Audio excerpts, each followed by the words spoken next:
The hum of the server rack, a low, persistent thrum, was the only true companion Arthur had known for years. It was a mechanical heartbeat in the hushed cathedral of his apartment, a space where the only light that truly mattered emanated from the cool glow of his monitors. Dust motes danced in the sparse shafts of morning sun that dared to penetrate the drawn blinds, each particle a tiny, forgotten world in the quiet immensity of his solitude. Here, amidst lines of shimmering code and the rhythmic click of keys, Arthur sought a different kind of order, a perfect logic that the world outside had long denied him. His sister's absence was not a wound that had healed, but a phantom limb that ached with a relentless, cold intensity. It was the silence at the dinner table, the empty swing in the garden, the question mark branded onto the core of his being. Years had turned the sharp edges of grief into a dull, constant throb, a silent undercurrent to every thought, every sleepless night.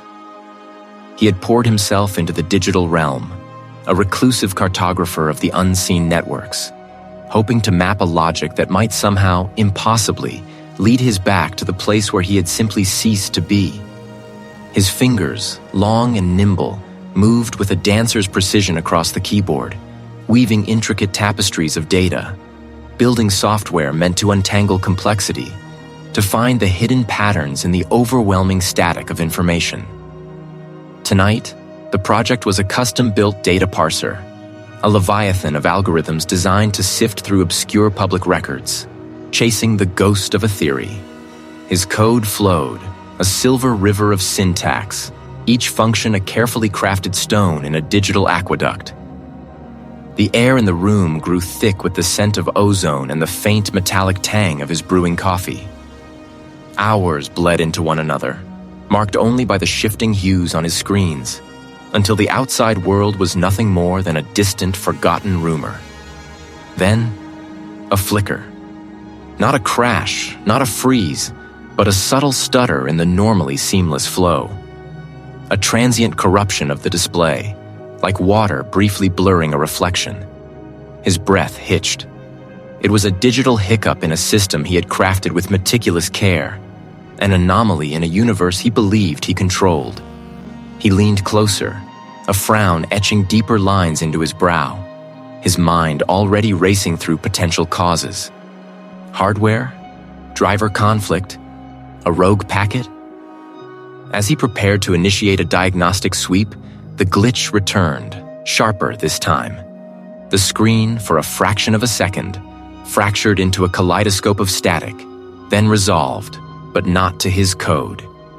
Instead, a desolate, unbidden image asserted itself, burning itself into his vision.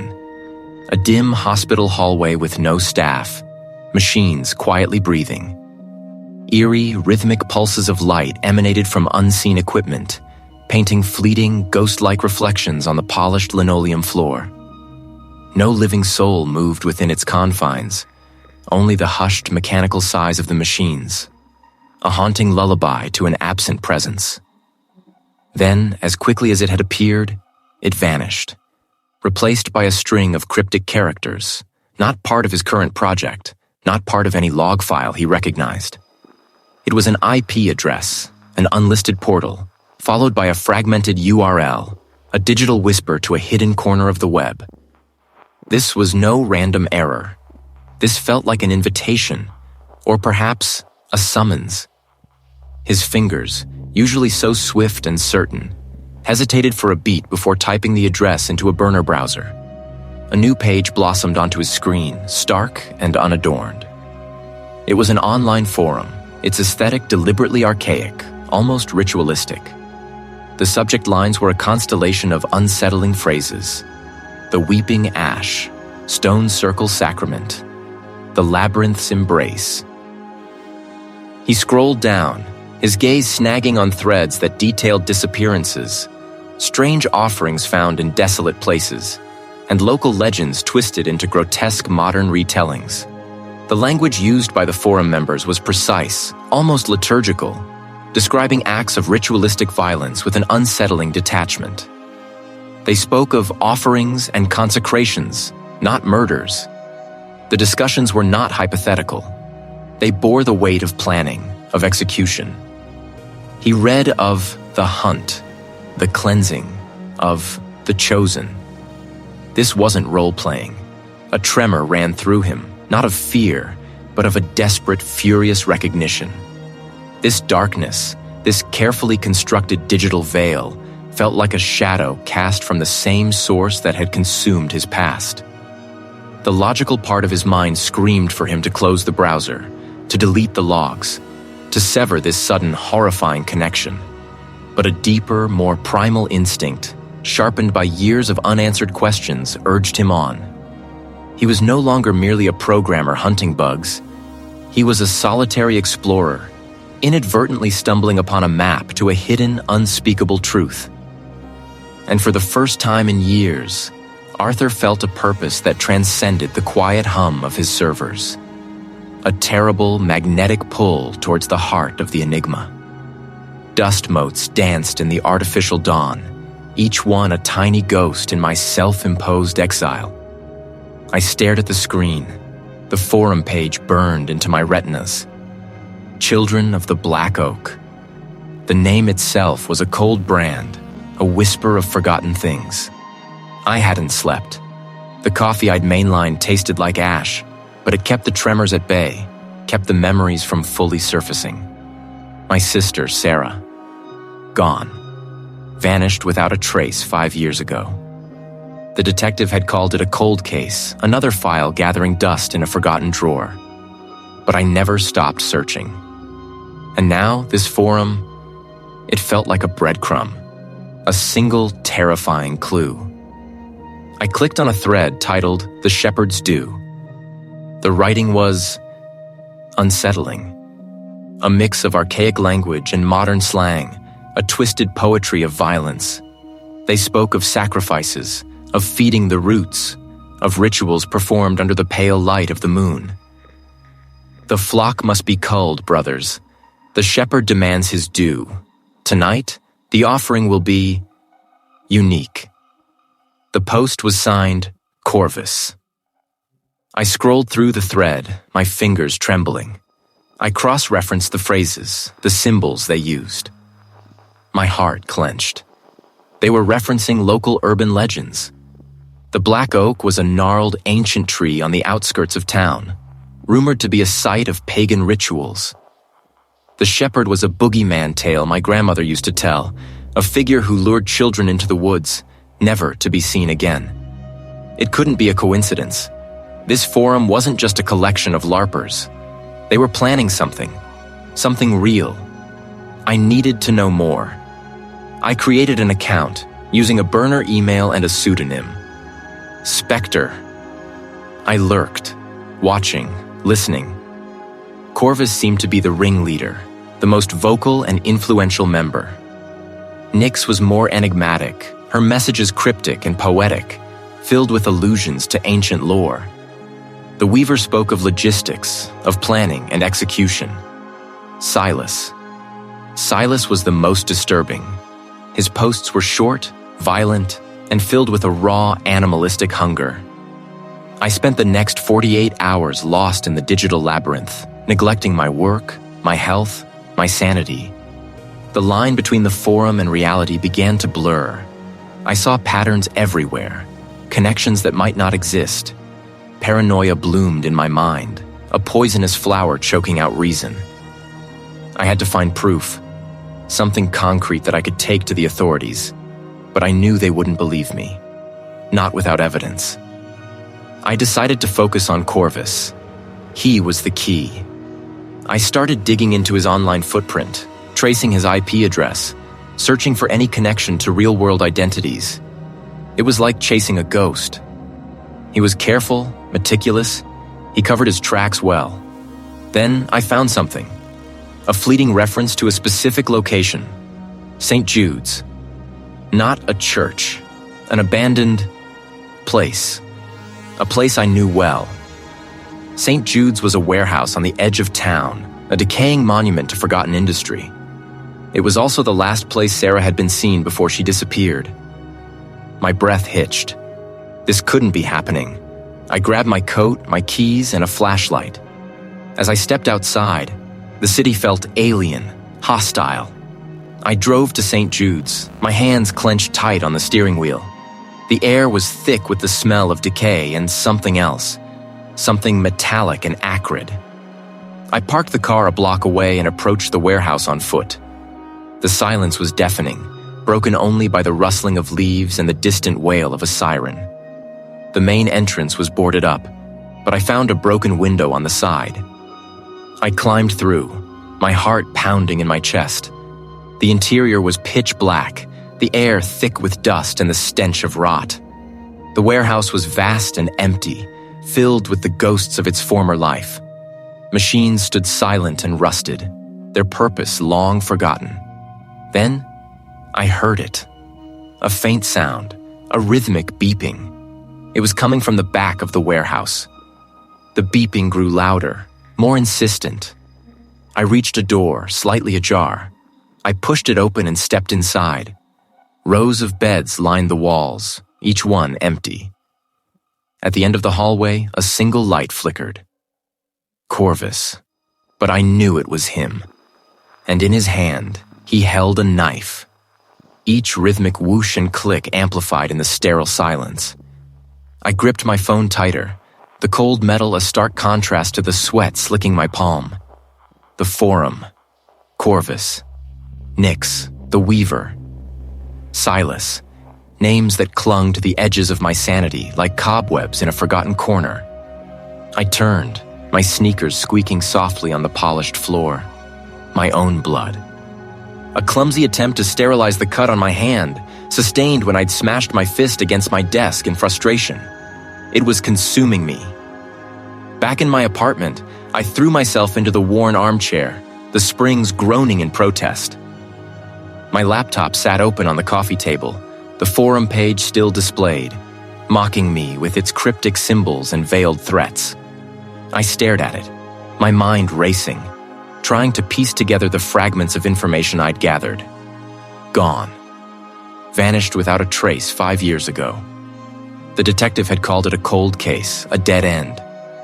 But I never stopped searching, never stopped believing he was out there somewhere. Now, this forum, this abomination.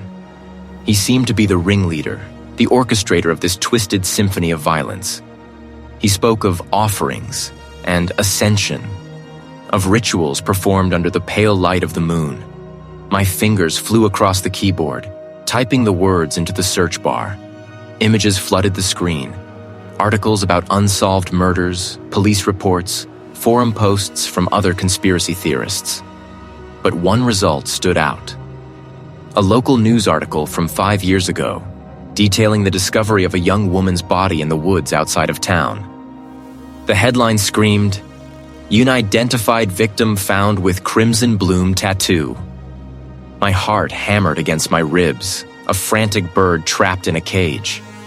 The details were gruesome, but it was the tattoo that paralyzed me.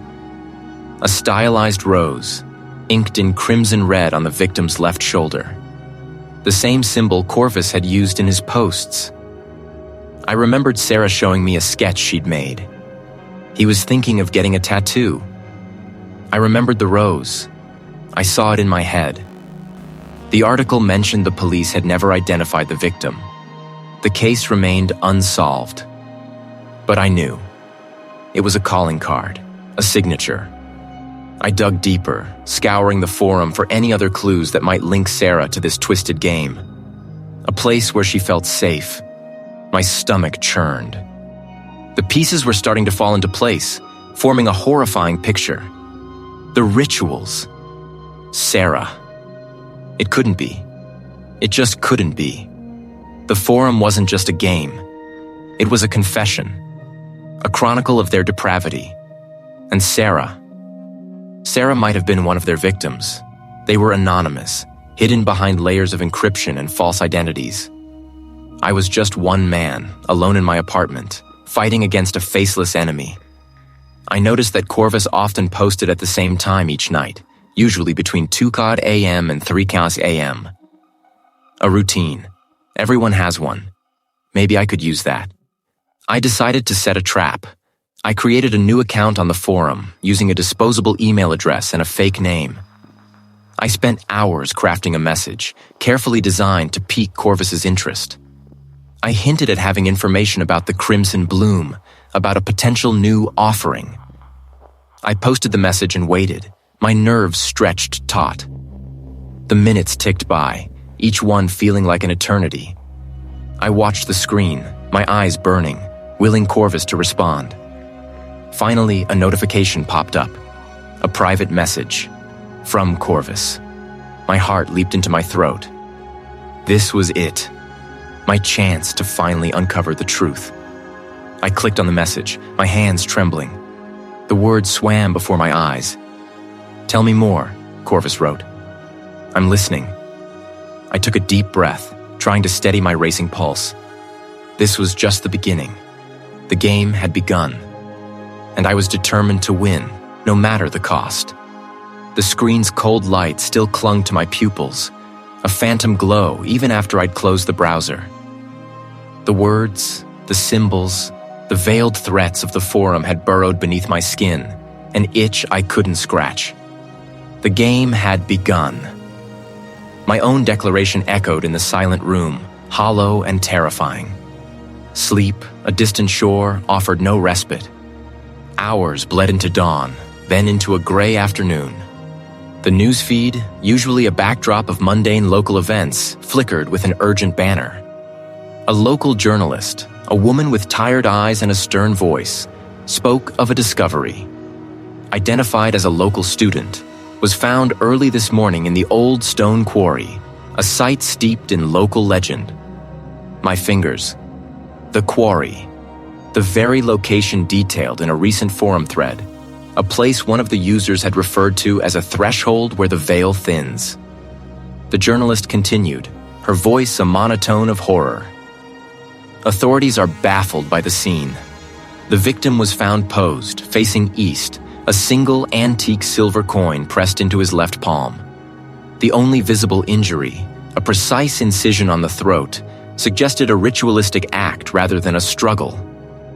My stomach lurched, a sickening lurch that emptied me of air. The silver coin, the eastward facing, the ritualistic cut, a thread titled The First Offering. They had spoken of the need for a pure vessel, of payment to the forgotten guardians, of the eastward gaze towards the rising truth. It wasn't a coincidence. It couldn't be. This wasn't a game. This was real. The monstrous fantasies I'd read online were manifesting, bleeding into the tangible world with gruesome precision. A frantic energy seized me.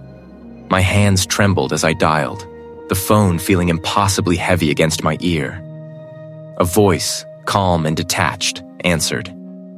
"Emergency services. What is your emergency?" "There's been a murder," I blurted, my voice ragged. "The one at the quarry. I know who did it. Or I know how they planned it. It's a group, an online forum. They're planning these rituals." A pause stretched, thick and uncomfortable. "Sir, can you give me your name and tell me exactly what you mean by planning rituals?" "My name is Arthur. Look, I've been following this forum. It's full of people talking about ancient cults, about sacrifices, about bringing something back. And they described this murder precisely. The coin, the position, the quarry. They did it." The words tumbled out, desperate and unpolished. "Mr. Arthur," the voice, now tinged with a weary patience, began, "We appreciate any information, but what you're describing sounds like a theory. We're dealing with a very serious crime here. Do you have any concrete evidence? Names? Addresses? Anything beyond forum posts?" My mind raced. They detailed it. They spoke of the first offering and the threshold. "Sir, I understand you're distressed, but we receive many calls from individuals with elaborate theories. Unless you have something tangible, something that points to real-world individuals committing this crime, there's little we can do with online speculation. We'll log your call, of course. Is there anything else?" The line went dead, a soft click that resonated like a thunderclap in my small apartment. Dismissed. Ignored.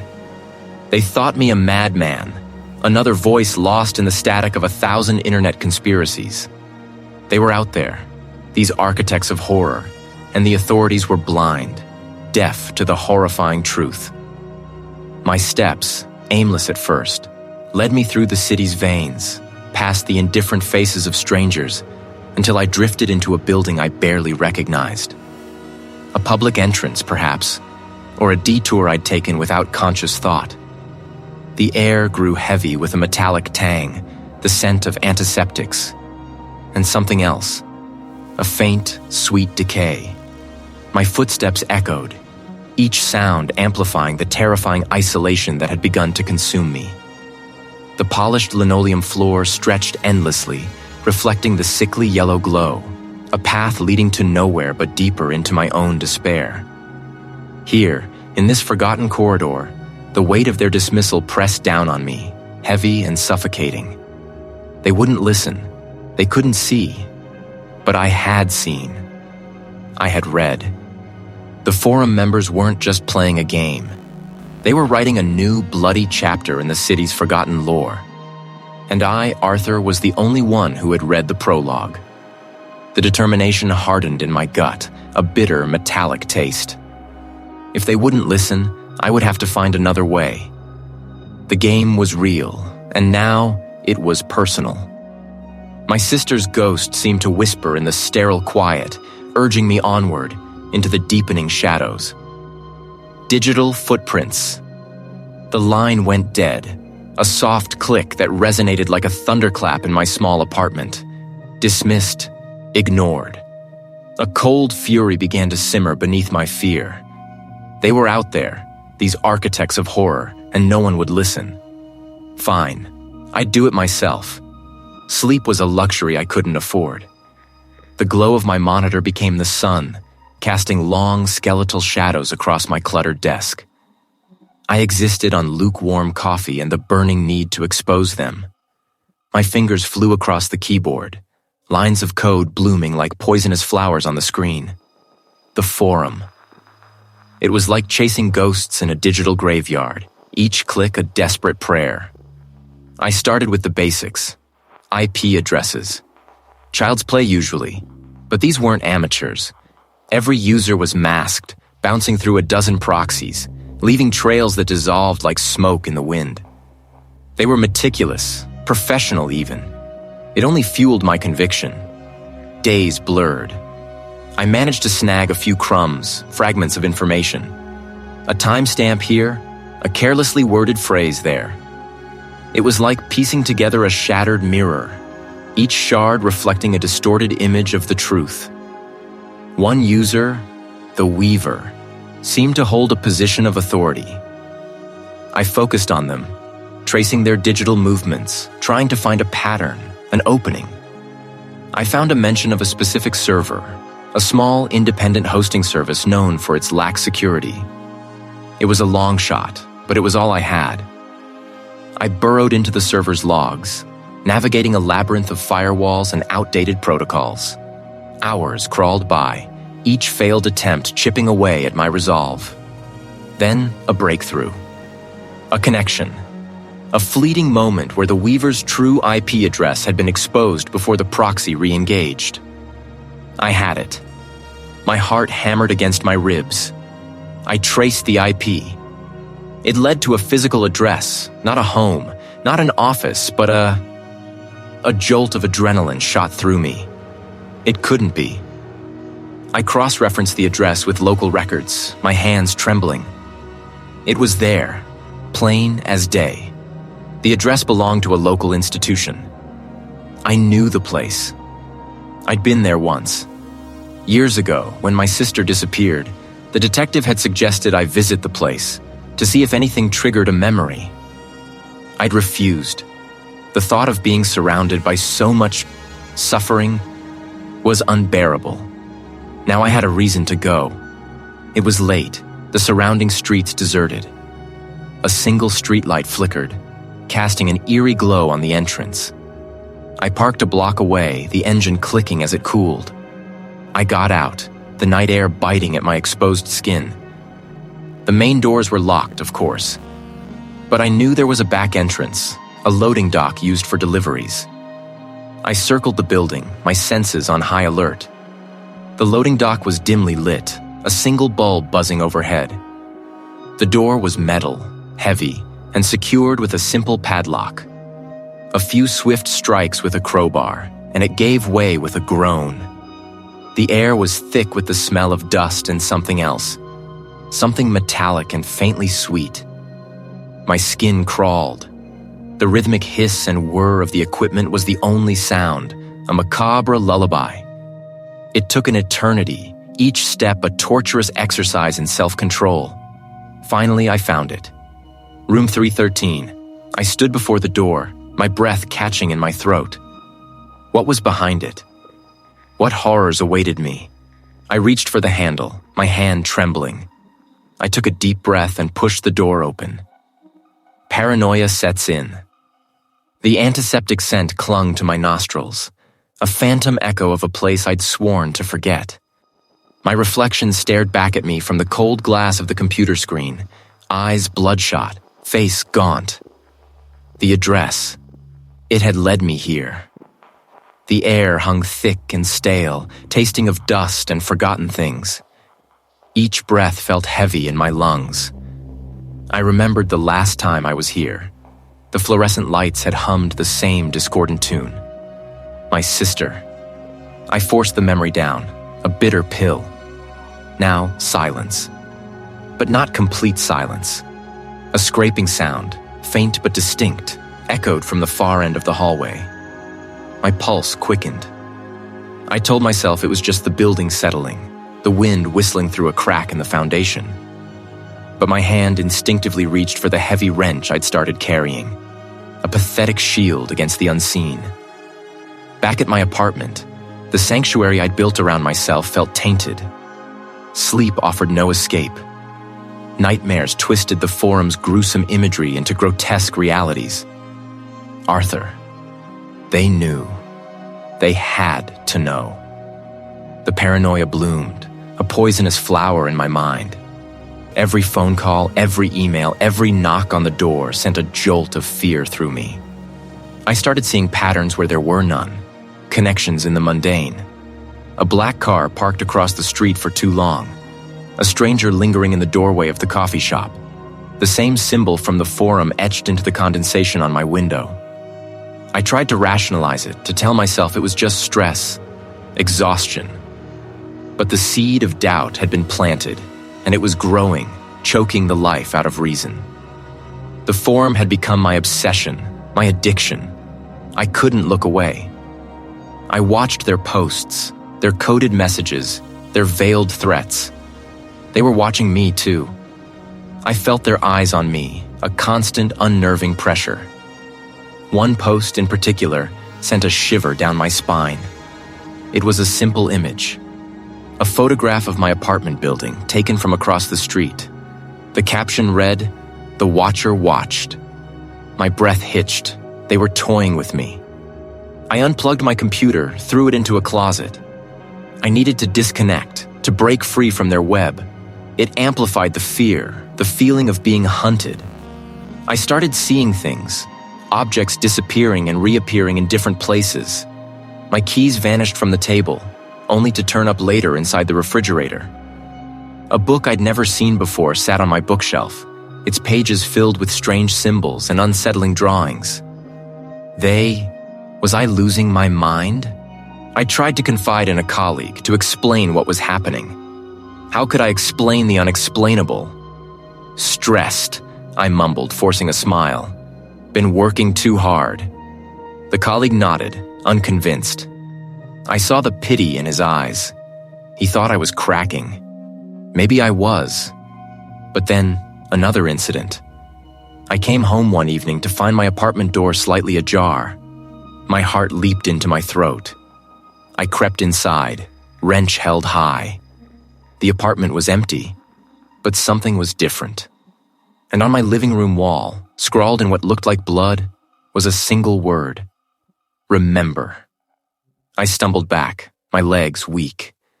This wasn't just paranoia. This was real. They were in my head. They were in my life. I was no longer the hunter. I was the hunted, and I had no idea how to escape. I looked at the wall again. The word remember seemed to pulse, to mock me. Remember what? My sister, the institution, the forum? The pieces were there, scattered like shards of glass. I just needed to put them together, but I was afraid of what I would find. I sank to the floor, the wrench clattering beside me. I was alone. Utterly, terrifyingly alone. And they were watching, waiting. The air in my apartment was a frigid, silent fist. The door, which I always secured with 3 separate locks, now stood ajar by a finger's breadth, a sliver of darkness where light should have met wood. My breath hitched, a ragged sound in the sudden quiet. The wrench I gripped felt insubstantial, a child's toy against the vast, unknown threat that had breached my sanctuary. I pushed the door open slowly, the hinges groaning like old bones. Every shadow seemed to stretch and writhe, every mundane object transforming into a lurking shape. Nothing. The apartment appeared untouched, a perfectly preserved snapshot of the morning I'd left it. But then, my gaze fell upon my desk, upon the keyboard where my fingers had last danced across the keys. Nestled between the Q and W was a single obsidian feather. It was slender, impossibly black, and its surface seemed to absorb the meager light filtering in from the street lamp outside. It was not from any bird I knew. It was a stark, deliberate punctuation mark in the quiet order of my life. A calling card. A whisper in the void that said, I was here. My hands began to shake, the wrench clattering to the floor, its metallic clang echoing too loudly. They hadn't taken anything, hadn't broken anything. They had simply left this. A message. My colleague's pitying glance from earlier flashed in my mind, a cruel irony. He thought I was losing my grip. I was merely finding it, tightening it around a truth too terrible to articulate. Sleep became a distant, unattainable luxury. The feather, now sealed in a clear plastic bag like a macabre specimen, lay beside my monitor, a constant, unsettling presence. My research deepened, fueled by a frantic desperation that bordered on obsession. I scoured the forum, not just for recent posts, but for any archived threads, any historical references, any subtle hints that might unlock the true nature of this insidious collective. I cross-referenced their peculiar terminology with ancient texts, local historical societies' digitized records, and obscure folklore databases I'd never known existed. The urban legends, the ones that had haunted the region for generations, began to shed their skin of local superstition, revealing a more sinister, ancient core. But the details, when pieced together from forgotten journals and obscure parish records, were sickeningly precise. This cult, it seemed, had once thrived in the very forests and abandoned quarries that now served as backdrops for the contemporary murders. They worshipped a nameless, formless entity, a whisper in the soil that demanded a specific kind of tribute. Ritualistic sacrifices, not of animals, but of human life. The descriptions of the rituals, the symbols carved into ancient stones, the very cadence of their invocations, they mirrored the cryptic language and disturbing imagery I'd seen on the forum. The Eye of the Silent Watcher, they mentioned, a prominent symbol in the cult's lore, was precisely the avatar used by one of the forum's most active and disturbing members. The forum wasn't just discussing these acts, it was a living, breathing manifestation of this ancient horror. They weren't role-playing, they were reviving. The specific date of her disappearance, the proximity to a forgotten local landmark mentioned in the cult's lore, it all clicked into place with a horrifying finality. She hadn't just vanished, he had been taken. A sacrifice. The realization was a physical blow, stealing the air from my lungs. Then came the call, a flat, impersonal voice on the other end, informing me of an incident involving my colleague. A sudden, severe collapse. Was this connected? Was this a warning? A consequence of his brief, skeptical involvement in my desperate pleas? The air was thick with the scent of antiseptic and something else. Something metallic and faintly cloying that hinted at deeper wounds. Each door I passed was closed, a silent, anonymous barrier. No voices, no hurried footsteps, just the rhythmic, unsettling hiss and beep of unseen apparatus behind the walls. It was a place of quiet suffering, a sterile purgatory. My colleague's room, when I finally found it, was just as silent. I peered through the small glass pane in the door. He lay motionless, a pale, still form beneath a thin sheet, tubes snaking from his arm. It was too quiet, too still. My mind raced, connecting this sudden, unexplained collapse to the feather, to the forum, to the ancient cult. They were everywhere. They had eyes. They had reach. The urban legends weren't just stories, they were blueprints. And my sister, my bright, laughing sister, had been a brick in their terrible foundation. The full weight of it pressed down on me, a crushing, suffocating truth. And it was just beginning. The second victim. The words swam before my eyes, the archaic script of venomous serpent coiling around my sanity. The eye of the silent watch. It was more than just a phrase. It was a key to unlocking something unspeakable. Sleep offered no escape. Nightmares, vivid and grotesque, replayed the forum's darkest corners. I saw the symbols etched into flesh, heard the whispered invocations, felt the cold dread of the ritual taking form. I woke each morning drenched in sweat, the taste of bile bitter on my tongue. I spent the next day a ghost, haunting my apartment. Coffee did little to sharpen my focus, the screen a blur of code and forum posts. I scrolled endlessly, searching for a pattern, a clue, anything that could lead me to their next target. But they were careful, obscuring their intentions beneath layers of cryptic language and coded references. Then the phone rang. It was the detective. What's happened? He hesitated. It's about a colleague of yours, someone you know. The world tilted. My legs moved on autopilot, carrying me down the stairs, into the car, through the city's gray arteries. Each red light felt like an eternity, each delay a hammer blow to my already fractured resolve. The detective stood near a closed door, his face grim. The room was small, the air thick with a cloying sweetness I recognized instantly. It was the smell of death. Lying on the bed was Sarah, my Sarah. Her eyes were open, staring blankly at the ceiling. Her skin was pale, almost translucent, and carved into her chest, a symbol, the eye of the silent watch. My knees buckled. I reached out, my hand trembling as I brushed a stray strand of hair from his face. No, I choked out. No. The detective placed a hand on my shoulder. I'm sorry, Arthur. Sorry? Sorry wasn't enough. Sorry wouldn't bring her back. Sorry wouldn't erase the image seared into my mind.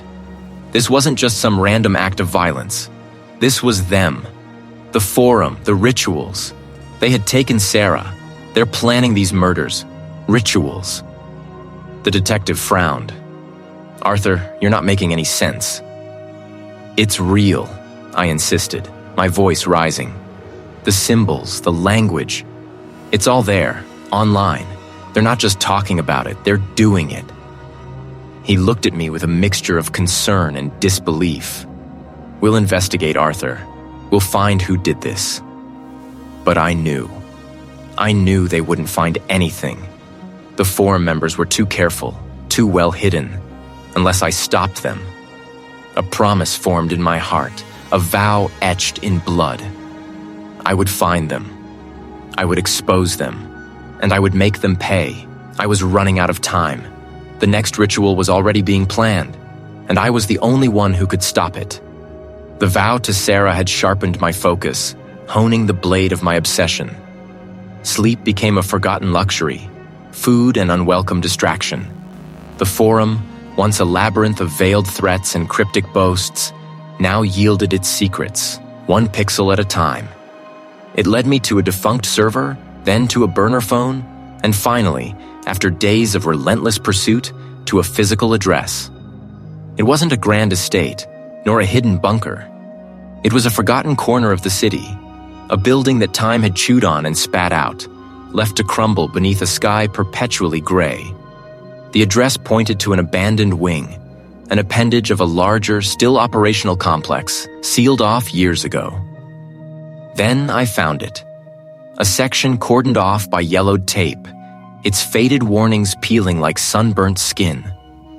The quiet was profound, broken only by the rhythmic, wheezing sighs of ancient equipment, their chrome dulled by neglect, wires snaking like petrified vines.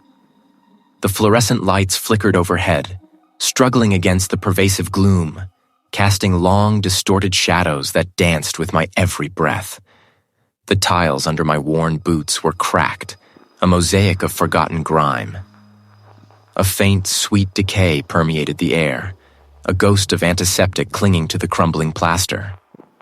Ahead, a door stood ajar, a sliver of warm, artificial light spilling from within. This was it, the culmination of my sleepless nights, my gnawing paranoia. Inside, a single figure sat hunched over a workbench, bathed in the sickly yellow glow of a bare bulb. He was thin, his shoulders slumped, his fingers deftly manipulating a tangle of wires. The Watcher, as he'd called himself on the forum, lived up to his moniker, his eyes, when he finally lifted them, holding a detached, almost clinical intensity. He knew my name. "You're one of them," I accused, my voice rough, raw with exhaustion and fury. "The rituals. Sarah, you're responsible." He gave a slight, almost imperceptible nod, turning fully to face me. "We are merely facilitators. We don't create the hunger, Arthur. We merely feed it." He gestured vaguely around the small, cluttered room, filled with strange artifacts, crude carvings, and maps marked with arcane symbols. The architect has a grand design. The legends are not just stories, you see. They are blueprints. My mind reeled. "The architect? Who is that? What are you doing?" The wrench felt heavy, useless. "The architect is the hand, the mind, the will," he replied, a faint, unsettling smile playing on his lips. "And we prepare the way. The city has slept too long, oblivious to the truth beneath its feet. The rituals, they are keys, each legend a lock. And when enough locks are turned, the true door will open, the harvest will begin." The harvest. It was a harvesting of souls, a reclamation, a feeding. The true goal, as vague as it was, settled in my gut like a block of ice. My sister, Sarah. Her disappearance wasn't just a random act. He was part of this twisted harvest. "Where is he?" I demanded, stepping forward, the wrench raised, my resolve hardening. "Where did you take him?" He shook his head slowly, his eyes still unnervingly calm. "He served him purpose, Arthur, like all the others. A piece in the puzzle, a note in the symphony. Her essence. It helped to resonate with the deeper currents." Rage flared, hot and blinding. I lunged, but before the wrench could connect, a sudden blinding flash erupted from behind me. A sickening thud to the back of my head, and the world spun into a kaleidoscope of pain and fading light. The metallic taste of blood filled my mouth. I crumpled, the wrench clattering against the cracked tiles. Strong hands seized me, pulling me roughly, twisting my arms behind my back. The scent of damp earth and something acrid, almost like sulfur, filled my nostrils. I heard the Watcher's voice, distant now, distorted. "He's stubborn, but useful. Bring him to the chamber. The architect will want to personally oversee his re-education. I felt myself being dragged, then lifted. My head throbbed, a drumbeat of agony. My destination, I knew, was no longer a forgotten hallway. And I, Arthur, was about to become part of their grim architecture. The world returned to me in fractured fragments, a mosaic of pain and muffled sound. My head, a leaden bell, tolled with a dull, persistent ache, each beat echoing the slow, measured thrum of unseen mechanisms. I lay on a cold, unforgiving floor, my limbs bound, the rough ropes biting into my wrists and ankles. Pale, fluorescent tubes flickered above, casting long, wavering shadows that danced like specters. The heavy, watchful presence of my captors was a palpable weight in the stillness, a pressure on my chest. A sudden, sharp tug on my bindings, and I was hauled upright, my vision swimming. My knees buckled, but strong hands, gloved and unyielding, kept me from collapsing entirely. They moved me with practiced efficiency, a disquieting lack of haste. The hallway stretched before us, a tunnel of pale, peeling paint and closed doors, each one a silent promise of forgotten horrors. As we navigated its length, the quiet hum of the machines receded, replaced by a growing guttural drone that vibrated through the floorboards. It was a sound both ancient and alien, a chorus of low, chanting voices that seemed to claw at the edges of my sanity. We passed through a heavy, unmarked door, and the air shifted, growing thick and cloying. The light, already scarce, diminished further, swallowed by the cavernous space we entered. This was no forgotten hall. This was a vast subterranean chamber, carved from the earth itself.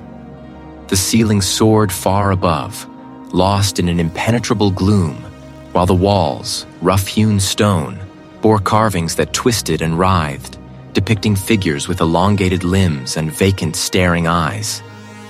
Torches, set in iron sconces, cast a flickering, hellish glow, painting the scene in shades of orange and blood red.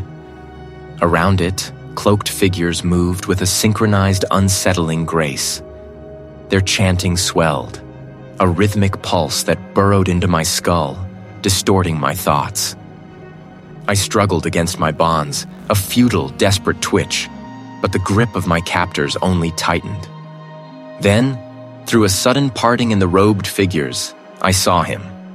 He stood before the altar, taller than the others, his posture radiating an unnerving authority. His head was bare, revealing a shock of silver hair that caught the torchlight, and his face.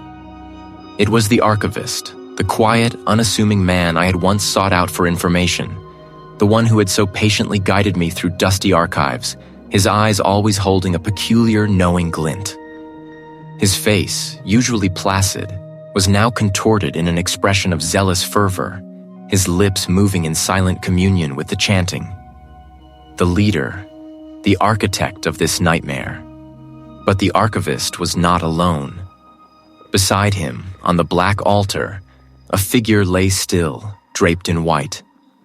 As the chanting reached a crescendo, two of the robed figures stepped forward, their movements slow and deliberate, and gently lifted the white shroud.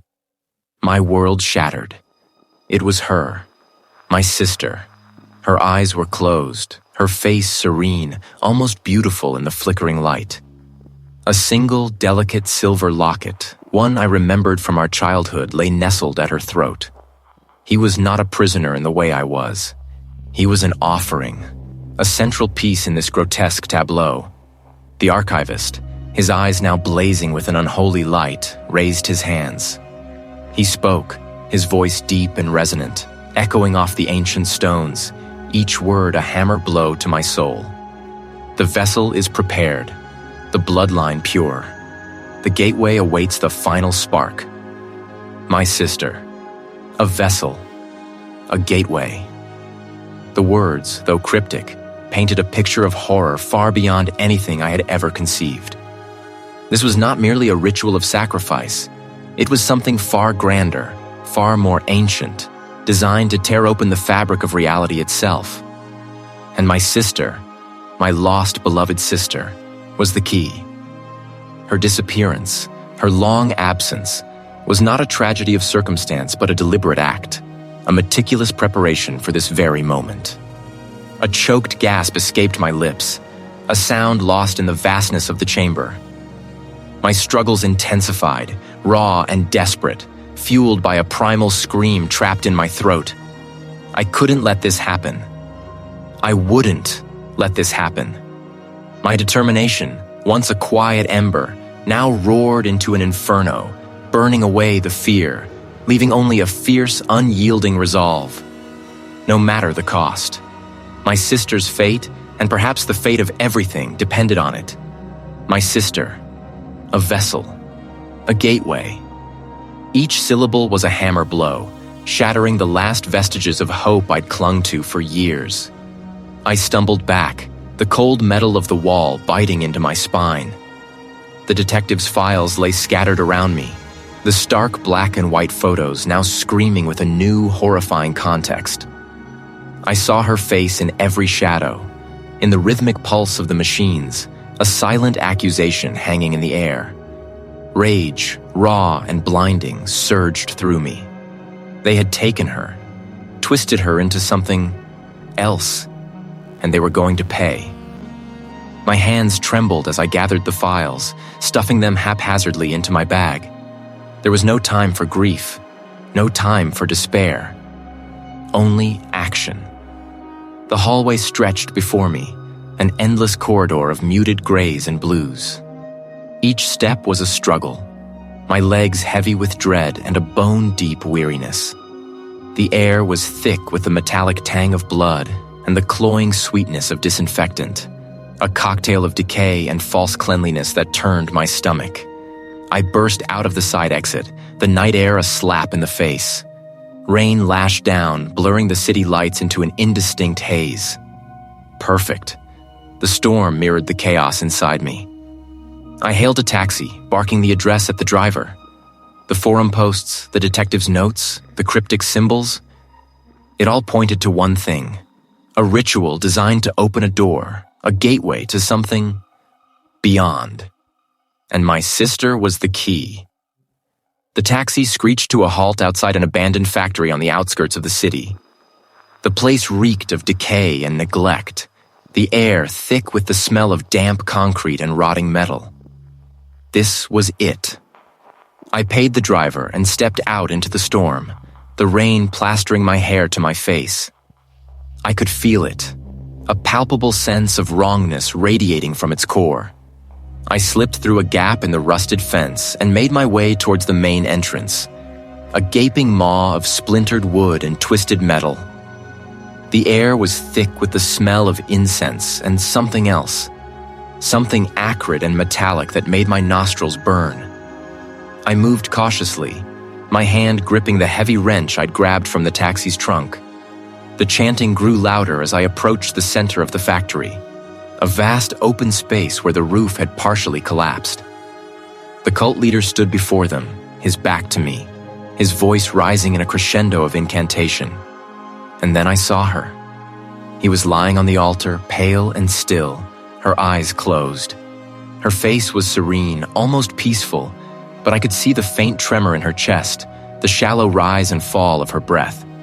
Rage exploded within me, obliterating all fear, all hesitation. I charged forward, the wrench raised above my head. "Stop!" I roared, my voice echoing through the factory. The chanting stopped abruptly. The figures turned, their faces hidden by their hoods. The cult leader turned slowly, his eyes glinting in the flickering candlelight. "Arthur," he said, his voice a low, smooth purr. "I've been expecting you." He raised his hand, and the figures around him stepped forward, their eyes burning with fanaticism. I knew I couldn't reason with them. The next few minutes were a blur of violence. I swung the wrench with all my might, connecting with bone and flesh. The figures fell, one by one, but more kept coming, their faces contorted with rage. I was outnumbered, outmatched, but I refused to give up. I fought for my sister, for her stolen life, for the hope that I could somehow save her. Finally, I broke through the ranks and stood before the cult leader. He smiled, a slow, cruel smile that sent a shiver down my spine. "It's too late, Arthur," he said. "The ritual is almost complete." The air shimmered, and I could feel a strange pull, a sense of something else pressing against the fabric of reality. He began to chant again, his voice rising in a frenzy. "Now." I lunged forward, the wrench aimed at his head. I lay there, gasping for breath, my body screaming in pain. The cult leader stood over me, his eyes burning with triumph. "It's over, Arthur," he said. "You've lost." He turned back to the altar, raising his hands once more. The chanting reached a fever pitch, and the air crackled with energy. I looked at my sister lying on the altar, her face still serene. And then I saw it. A flicker of recognition in her eyes. A silent plea. I knew what I had to do. With a surge of adrenaline, I pushed myself to my feet. I had one last chance. I charged forward, ignoring the pain, ignoring the fear. I had to reach her. The cult leader turned, his eyes widening in surprise. He raised his hand to strike me down, but it was too late. I reached the altar and grabbed my sister, pulling her free. The ritual faltered, the energy dissipating into the air. The cult leader screamed in rage, his face contorted with fury. He lunged at me, but I was ready. I swung the wrench with all my might, connecting with his skull. He crumpled to the ground, unconscious. The remaining figures scattered, their fanaticism replaced by fear. I didn't care. I had what I came for. I cradled my sister in my arms, her body limp and lifeless. But he was alive. Had I truly stopped them? Or was this just a temporary reprieve? Had I saved my sister or merely delayed the inevitable? And what exactly had they been trying to summon? I didn't know, and I wasn't sure I wanted to. All I knew was that I had my sister back, and that was enough. For now.